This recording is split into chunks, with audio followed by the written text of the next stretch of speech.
In the 3rd year of our marriage, the paparazzi caught Raymond cheating. The other woman was young and beautiful, and she had once been an obsessive fan who had terrified him to the point of a mental breakdown. Raymond laughed and said, "Isn't it thrilling? I need such crazy and bold muses to inspire my creativity. I never asked you to be faithful. If you need, I can introduce you to some quality resources in the industry." Since that was the case, I filed for divorce, wishing him well. But after the divorce, he wrote emotional posts on every social media platform, begging me to come back. When he released his new album, he called out to me, "Gladys, if you don't want me, I'll die." My new husband couldn't stand it anymore and responded on Weibo, "If you want to die, hurry up and do it, but stop bothering my wife during her postpartum recovery."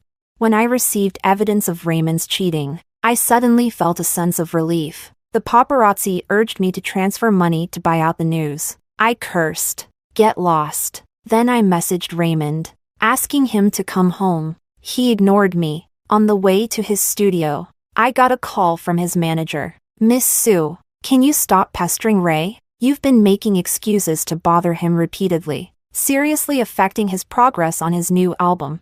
The woman's cold voice couldn't hide her disdain. It was as if she was saying, "If you have nothing better to do than cling to him, just go find a job."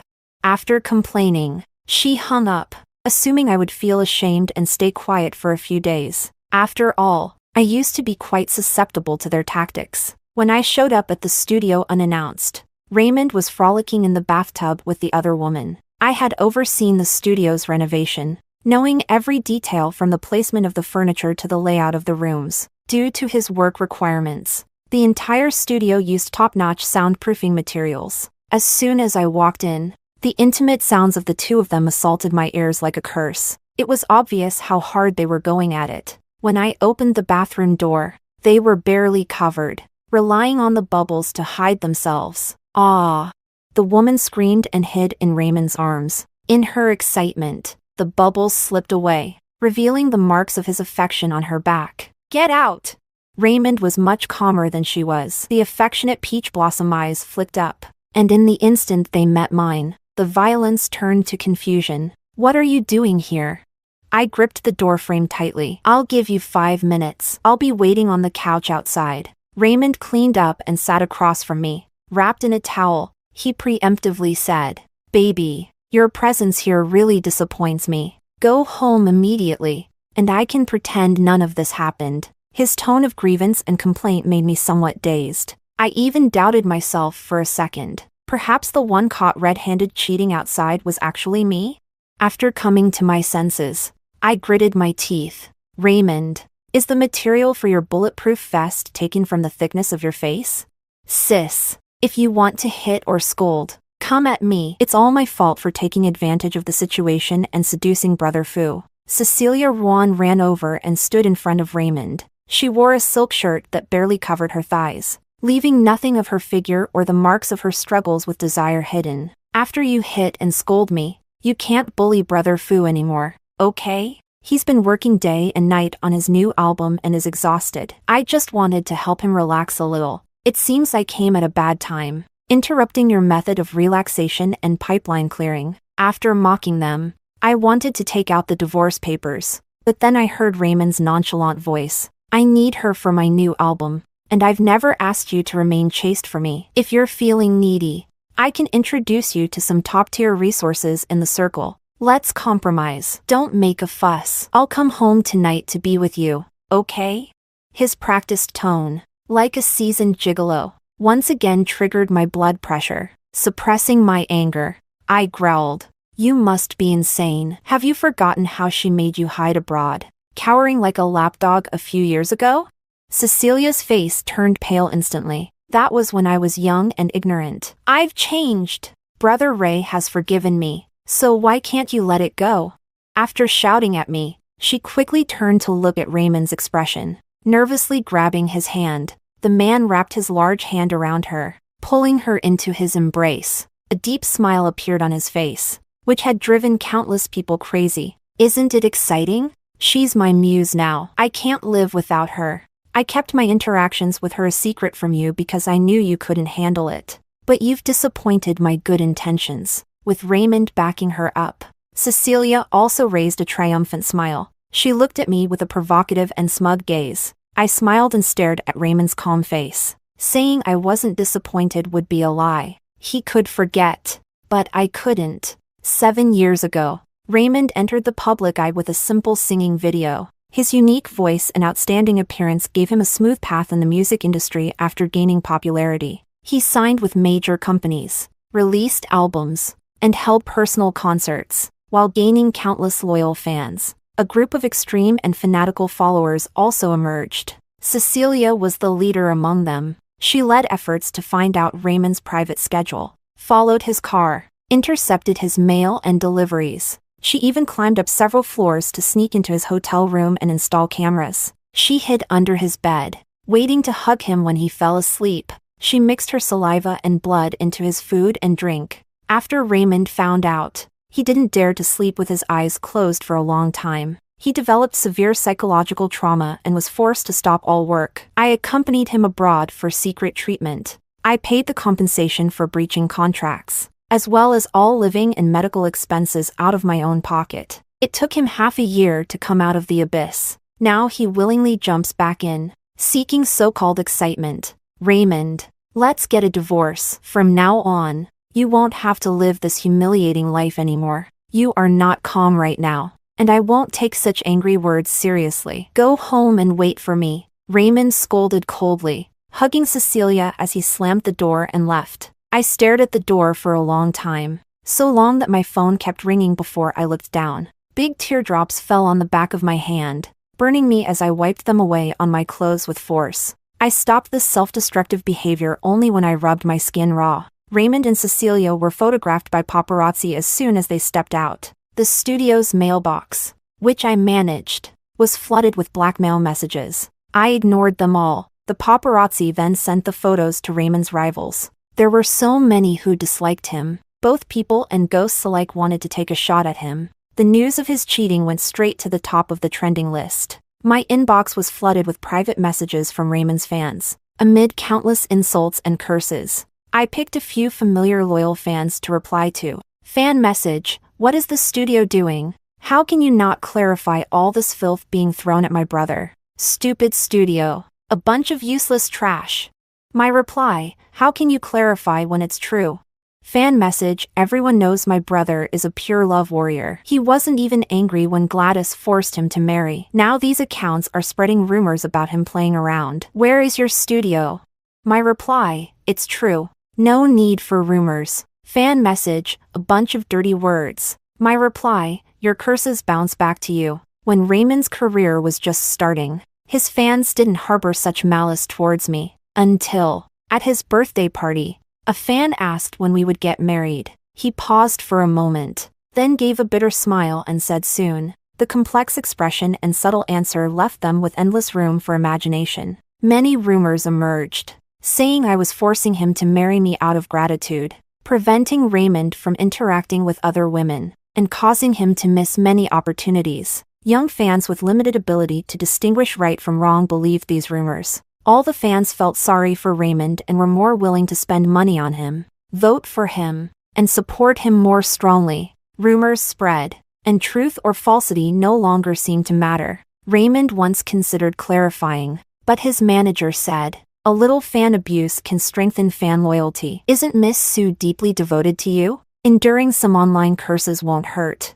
He hesitated, struggled, and finally shook his head at me with difficulty, acquiescing to the studio's deliberate marketing. In the end, he successfully deceived himself, unable to distinguish reality from lies. I was heartbroken for a long time, but after his nationwide tour, he proposed to me, a grand proposal ceremony, a dazzling pigeon egg diamond ring, and him, like a prince. Everything felt like a dream. I once thought his efforts were out of love. Later I realized, it was just to silence others. But at that time, I was so excited I couldn't sleep. I boasted to my unsupportive elders at home, telling skeptical friends that I had found true love. But late at night, I heard him complaining in a voice message to someone, "Do I dare not marry her? She's the little princess of a powerful family in Beijing. Her family would tear me apart. My image as a devoted husband would collapse. And how many fans would I lose? At worst, we can each play our own game after marriage. Her parents do the same, don't they? I believe she can understand. His lowered voice was cold and mocking. He wasn't even facing away from me while talking. His breath, while speaking, sprayed on my neck. The whole bed was warm, yet I was shivering with cold. Baby, what's wrong?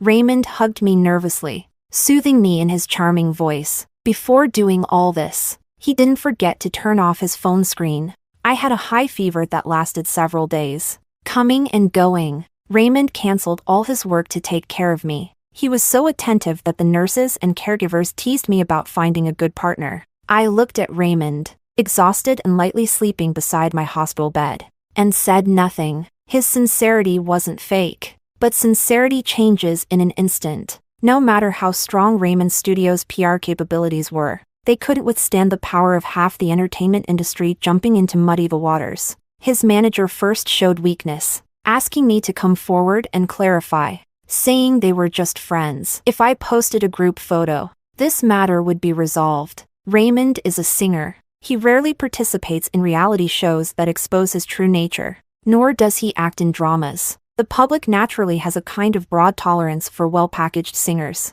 I sneered. What kind of friends wrap themselves in towels, wear sheer shirts, and hug each other in the car?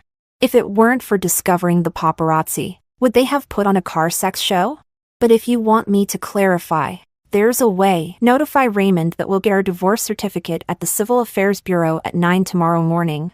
I don't know how she conveyed the message. The next day, I really saw Raymond at the entrance of the Civil Affairs Bureau, someone I hadn't seen for a long time, along with a huge filming team behind him. Raymond wore sunglasses, but they couldn't hide his haggardness. He spoke in a very disdainful tone. Are you sure you won't give in? This is the live divorce team arranged by Sister Lou. Once it starts, the whole internet will know we've split. If you want to regret it, it'll be too late. The filming team cooperatively aimed their cameras at me. It was as if he could make me lose everything with just a word. Raymond, Gladys, stop being pretentious. I'm giving you one last chance. Apologize to me, and I can let bygones be bygones.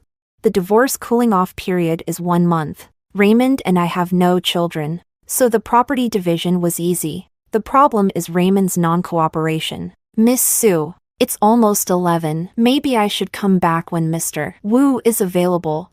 Sorry, my fault for not scheduling properly. I sent the lawyer away, and when I returned to the house, a tall figure came running from behind, grabbing my wrist and pulling me back. A strong smell of alcohol hit me. I reflexively slapped him. Raymond's head was knocked to the side, and he staggered, his tear-filled eyes red and terrifying. I only made the same mistake every man in the world makes. Why can't you let it go? Cece was right. You're just too petty. Can't we not get a divorce? Do you know how much this mess will damage my career? Gladys, give me one more chance. I promise. He got more agitated as he spoke, reaching out to grab me. Raymond, let it go. We're not suitable for each other. Together for 10 years. And you say we're not suitable? Raymond raised his voice. Then who are you suitable with? I won't interfere with you being together. I'll even help you hide the affair. Isn't that enough? He seemed really desperate, tears falling like broken pearls. His handsome and fragile appearance was highly deceptive, his charming voice hoarse and inexplicably pitiful, as if afraid no one would feel sorry for him. I want steady loyalty. While you seek temporary excitement, you came to me not out of regret or sadness, but because you're worried about your career. Raymond, do you think songs created out of your marital infidelity deserve others' love? The man froze in place, his hands suspended in midair, emotions swirling in his bloodshot eyes. He was angry. After sharing a bed for years, no matter how calm he pretended to be, I could see through him at a glance. Cooperate in finalizing the divorce, and I won't interfere with your career. I don't know which sensitive nerve I touched. Raymond suddenly yelled. You've been waiting for this day for a long time, haven't you? You never wanted to be with me, Gladys. I won't agree to the divorce. Don't think you can destroy me and enjoy your life alone.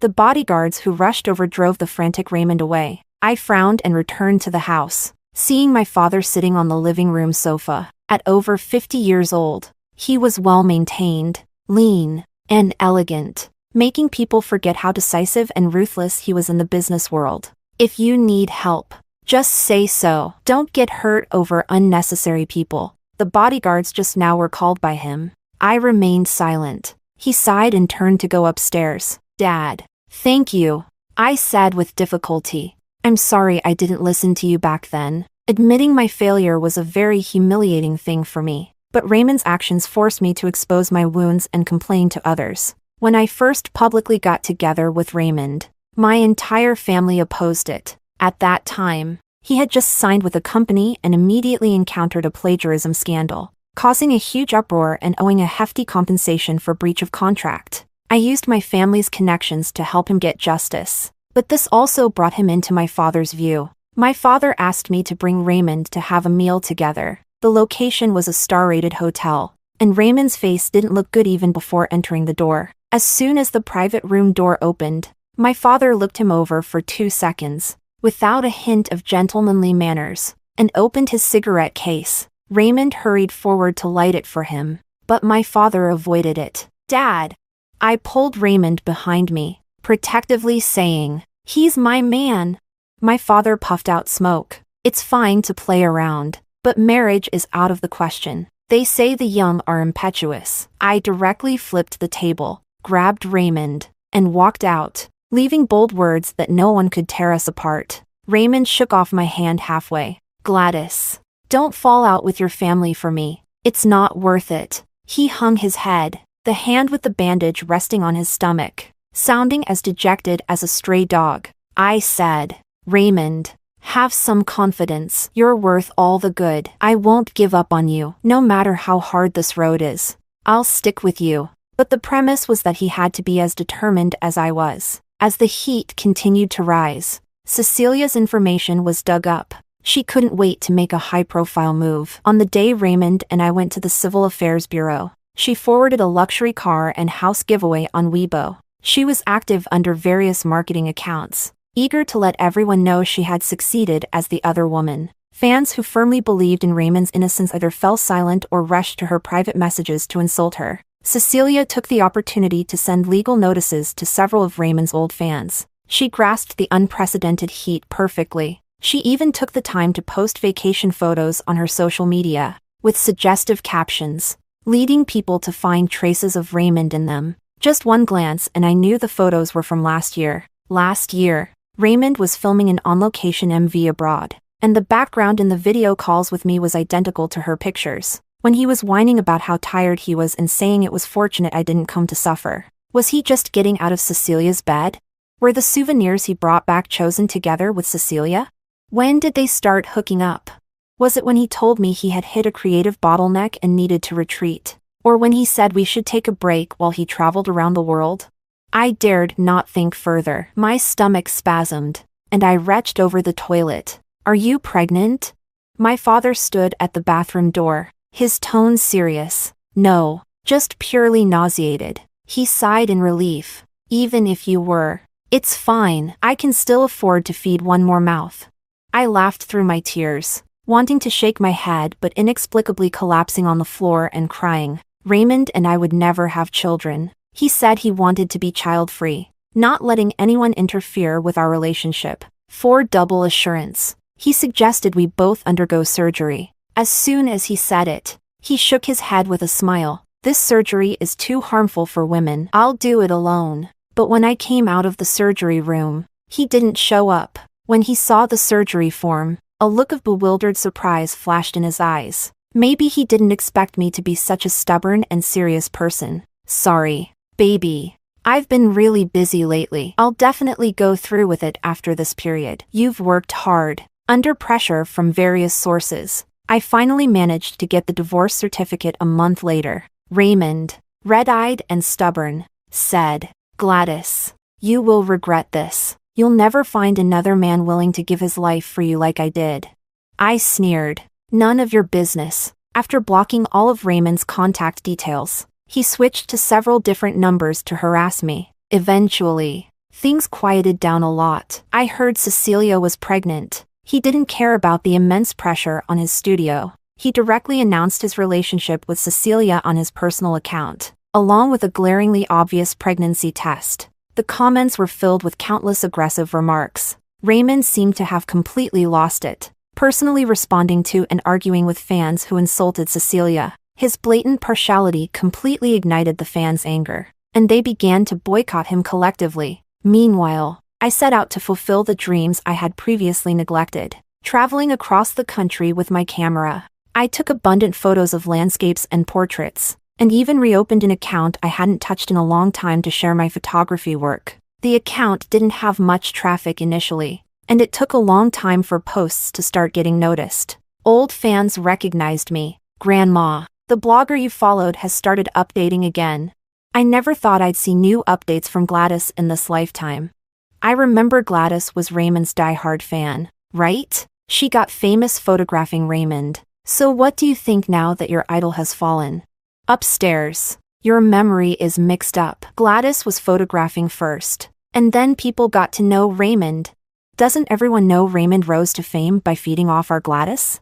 I scrolled through the comments, feeling surprisingly calm. The first time I met Raymond was at a cultural performance. A clean-cut boy in a white shirt and black trousers playing guitar and singing love songs. The spotlight solely on him, creating an unbeatable atmosphere. He looked good, but I had photographed many handsome men and beautiful women in school, so I didn't feel particularly drawn to him. Until one night, when I was being followed, he rushed out to confront the assailant. By the time I called the police, he was lying on the ground, stabbed multiple times and barely breathing. The doctor said his hand would never do delicate work again. He gave up the guitar and chose to compose and sing his own songs. The band he joined performed at an underground bar. When I went, the place was buzzing, the rock music making everyone's blood boil, with countless young men and women shouting the band's name excitedly. In the end, though, they sang a gentle, melodious love song. 6 months later,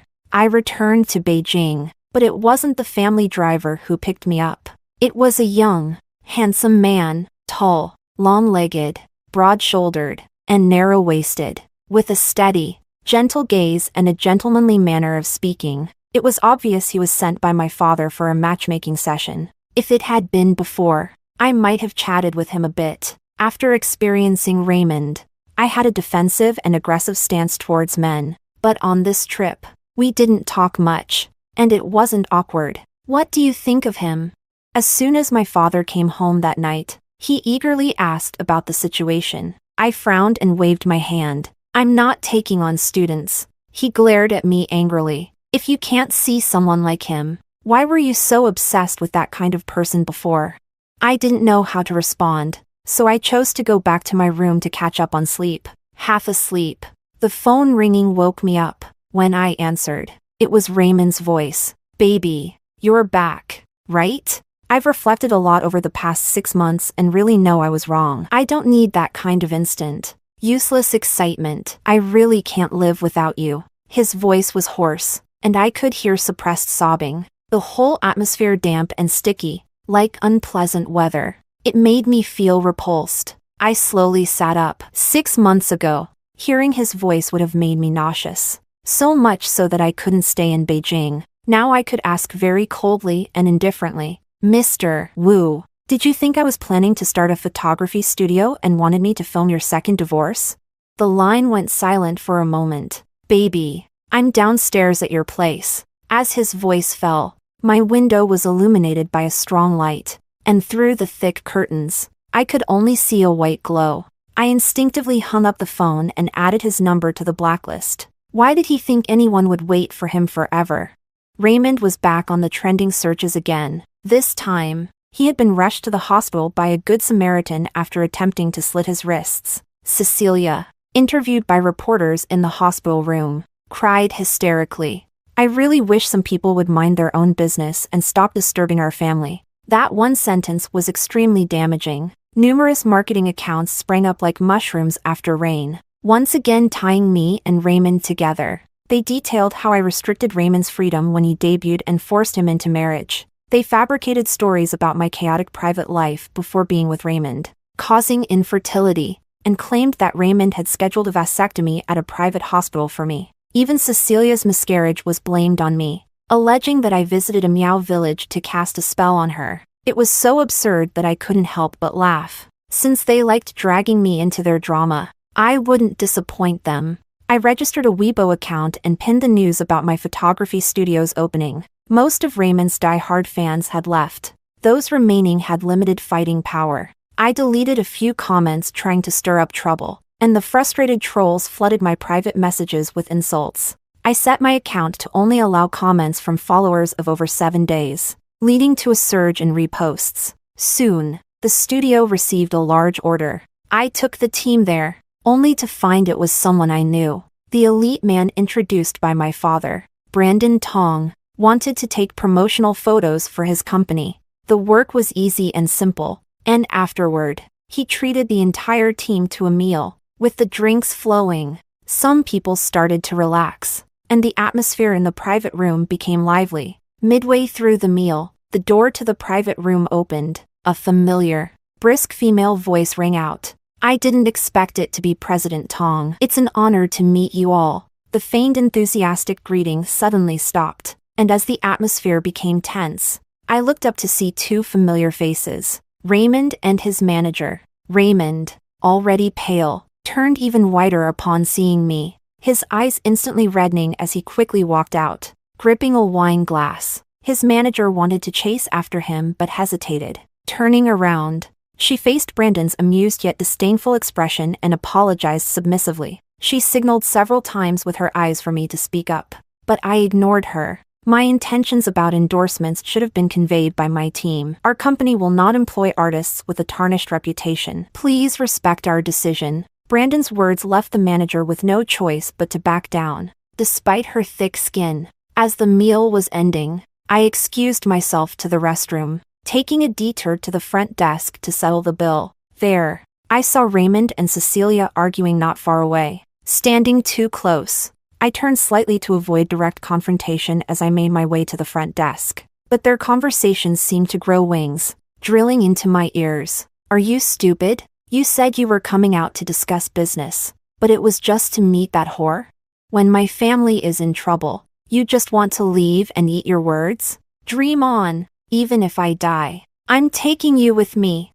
Cecilia's voice was hysterical, as if she had suffered a great grievance. Raymond sounded exhausted. I'm already very tired with work every day. Why can't you be more understanding like Gladys? She never made things difficult for me. Shut up. What is she compared to me? The 2 started fighting in the lobby, and even several bodyguards couldn't stop them. I kept my back to the lobby, intending to leave when I saw Brandon approaching. A look of surprise crossed his eyes. I said I would treat. So why are you? Gladys, did you come out specifically to see me? Brandon's words were interrupted by a voice filled with extreme joy. I ignored it, calmly walking towards Brandon and taking his arm. We have plenty of time. How about you treat me to a meal next time?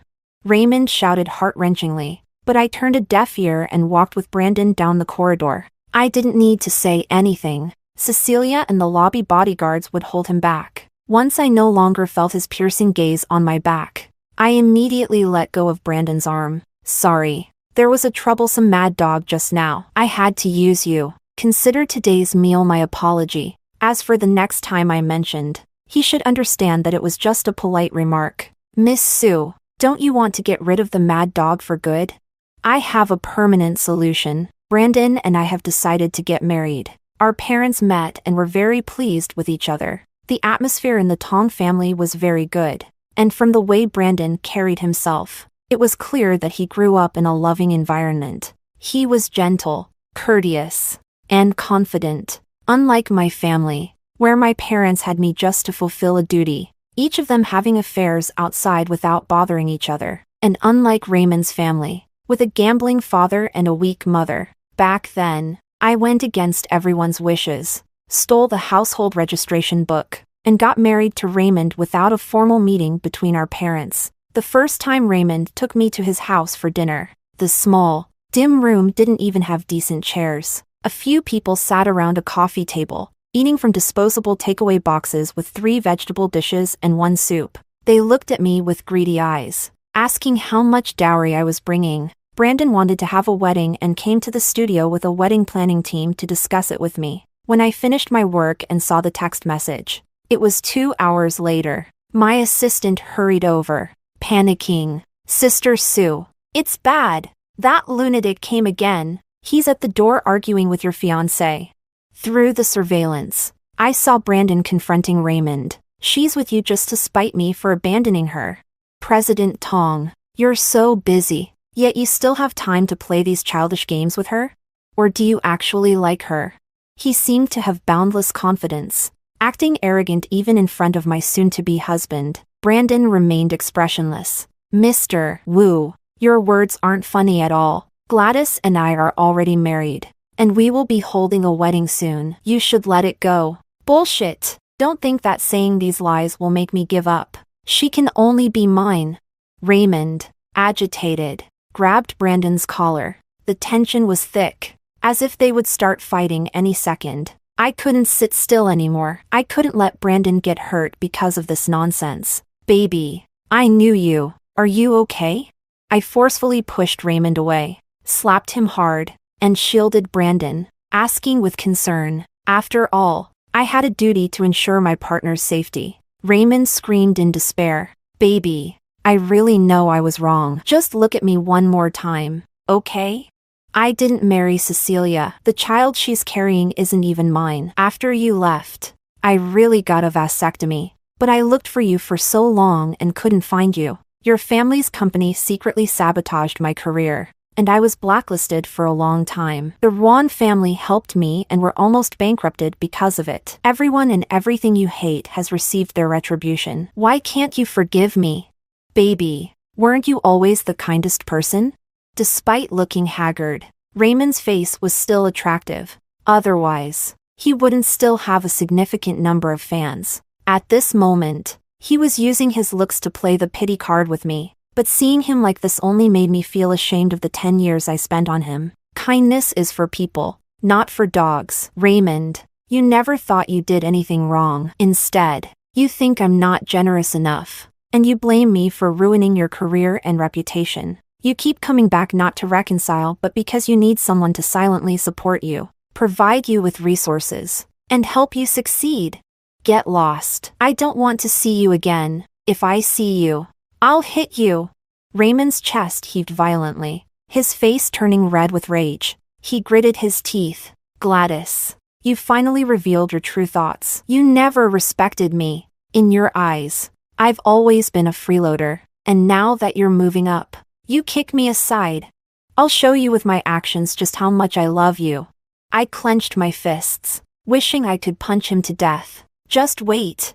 The studio put up a sign that dogs and Raymond were not allowed entry. Unbeknownst to me, Brandon also took action against Raymond. The next news I received about Raymond was again trending on social media. He posted a lengthy message revealing Cecilia's past harassment of various idols and artists when she was a Saseing fan, the Ruan family's tax evasion, and at the end, he expressed his desire for me to return to him. "Baby, I'll get rid of my bad habits during creation. As long as you're by my side to supervise, I can regain my former glory." Brandon casually posted a vlog of our wedding on the official account. In it, we exchanged rings and kissed in front of countless friends and family. After that, he became a decisive figure in the business world, and I expanded the photography studio, receiving numerous collaboration invitations and gradually building a reputation in the industry. When people mentioned me, they no longer referred to me as the disgraced wife but as a recognized and respected professional. It wasn't until I fainted that I realized I was pregnant. Luckily,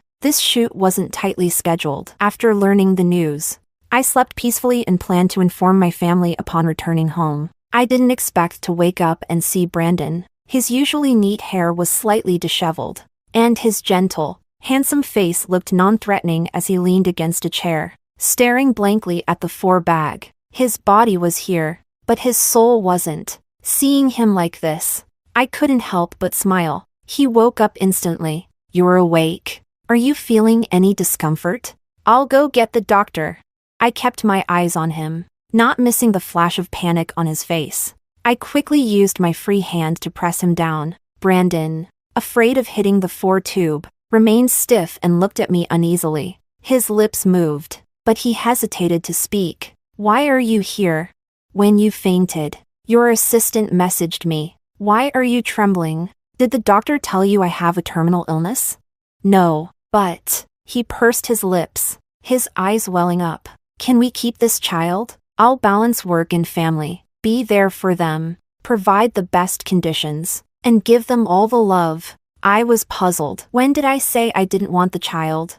Seeing him like this was rare. I secretly turned on my phone's recording function. After crying, Brandon was very aggrieved, saying he knew about my past vasectomy, thinking I didn't like children, so he was very careful. Upon hearing the pregnancy news from the doctor, he was both happy and worried. I didn't tell him about the fainting incident or the pregnancy after waking up. He thought I planned to secretly abort the child. This seemingly smart fool. Upon hearing the good news, my mother-in-law quickly booked a postpartum care center and a maternity nurse. For the first 3 months, I stayed home to rest as the pregnancy was unstable. Suddenly, my assistant called. Sister, check the trending searches. That mad dog Fu is using you for clout again. Her voice was filled with excitement. The homepage was filled with news of Raymond's return with a new album. An official account's interview video was widely shared, commented on, and liked. At the end of the video, Raymond pleaded, "I've really changed. If you don't want me, I'll die." At the time, he was under pressure from many sides, and his studio couldn't secure resources. After struggling for over half a year, they finally decided to dissolve. In the end, it was rumored that he went abroad to restart his career. I didn't expect him to come back to try to grab a share of the pie, without me having to do anything. The exclusionary entertainment industry started quietly arranging negative trending topics for him, so that the new fans enamored by his looks would know what a hypocritical scumbag he was. I glanced at it, intending to exit, but then saw an update from a followed account. Brandon had shared Raymond's interview with the caption, "If you want to die, go ahead and do it. Stop bothering my wife during her postpartum recovery." Side story, Raymond. Retracing my steps to debut, I realized how much Gladys had helped me back then. Rejection and suppression flooded me like a tide. There were so many talented and good singers. I was just another grain of rice, bland and unnoticed. I spent all my savings just to produce a decent album. I even borrowed a large sum from my former manager to cover the costs of promoting it back home. She now works in a bar, earning quite a lot each day. She suggested I join her, saying with my looks, I'd be popular among wealthy women in the clubs. I refused and scolded her harshly. My intention was to spark her determination, but she threatened to sue me for extortion. She couldn't see my potential. She didn't know I would rise to the top again, and I would use sacks of money to hit her face. But the path back home seemed harder. I had offended too many people. Too many invisible forces muddied the waters. No matter how I promoted, my album wouldn't sell. Meanwhile, Brandon's company grew more successful, and Gladys even gave birth to twins. Those despicable people. To take revenge, I got involved with a female executive from Brandon's company. I tricked her into stealing company secrets, planning to flee with the money, but ran into a crazed Cecilia on the way. She chopped off my hands and feet. Blood sprayed on both of us, and the excruciating pain made me pass out. In my final moments of consciousness, I suddenly remembered the first time I interacted with Gladys. I had spread rumors in school that she was desperately chasing me. Her crazed pursuer sent people to harm her. I happened to witness the attackers. Initially, I wanted to run, but seeing her dressed in designer clothes, I chose to rush in and save her. At the time, I thought, luckily, it was my right hand that got injured since I was left-handed.